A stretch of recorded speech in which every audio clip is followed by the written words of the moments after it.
তাই কিন্তু আজকে এই মাদারীপুর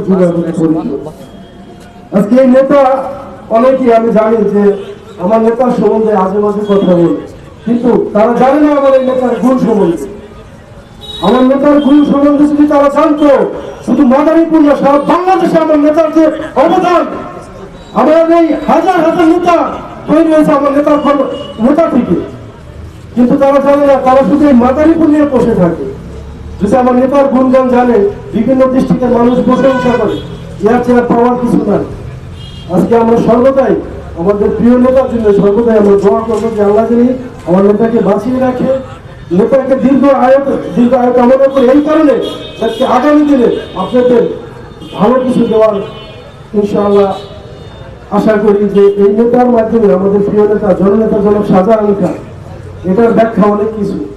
যারা বুঝে তারা কখনো আমার নেতাকে নিয়ে কথা বলে না, আর যারা না বুঝে, যারা পাগলের দেশে রাস্তা দিয়ে ঘুরে, তারাই আমার নেতাকে নিয়ে আগে মাঝে কথা বলে। তো আজকে সেবামূলক সংগঠন থেকে আমি বলতে চাই, তরুণদের প্রতি আমার নেতা যে আহ্বান দিয়েছে, গ্রাম তোমার পাশে যা আছে, যদি হতদরিদ্র মানুষ থাকে তাকে সেবা দাও, তার যদি চিকিৎসা লাগে তাকে চিকিৎসা দাও।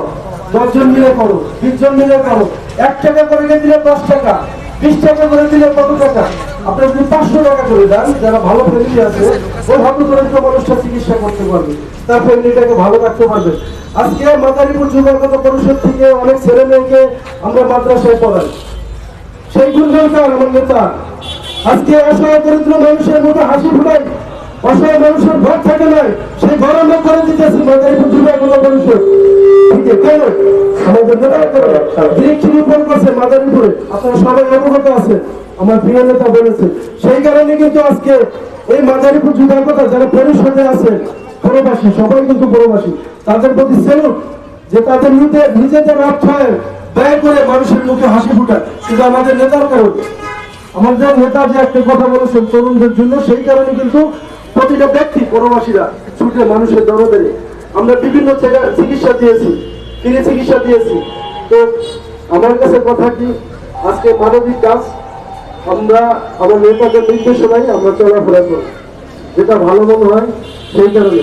তো আমাদের ভবিষ্যৎ কান্ডারি, আমাদের লাখো তরুণের আইকন, আমাদের যুবলীগের কার্যকরী সদস্য, বাংলাদেশ আওয়ামী লীগ যুবলীগের আমাদের প্রিয় নেতা আসিফ খান ভাই আছে উপস্থিত মঞ্চে, আমাদের মঞ্চে উপস্থিত আছেন আমাদের ছাত্ররা, হাজারো তরুণের আইকন রাজের পুরো শাখায়, যেটা ফেসবুকে দেখা যায়। আসলে হৃদয় ভরা ক্লান্ত নিয়ে অনেক বলতে চাই, কিন্তু বলার সুযোগ নেই, যেহেতু আমাদের নেতার সময় নেই।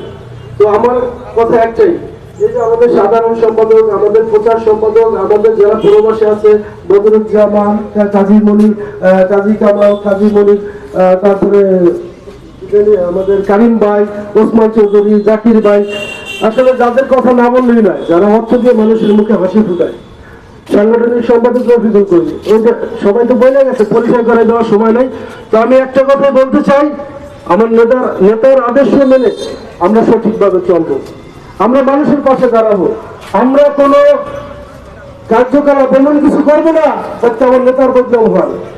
আমার নেতার যে সুনাম, সত্যি আমি পরবাসী থেকে দীর্ঘদিন আমার নেতা আমাকে সময় দিয়েছে, সেই সময়টা যারা আমার ফেসবুকে লাইনে আছে, ফেসবুকে যারা আছে সবাই জানে আমার নেতার কতটুকু সম্মান।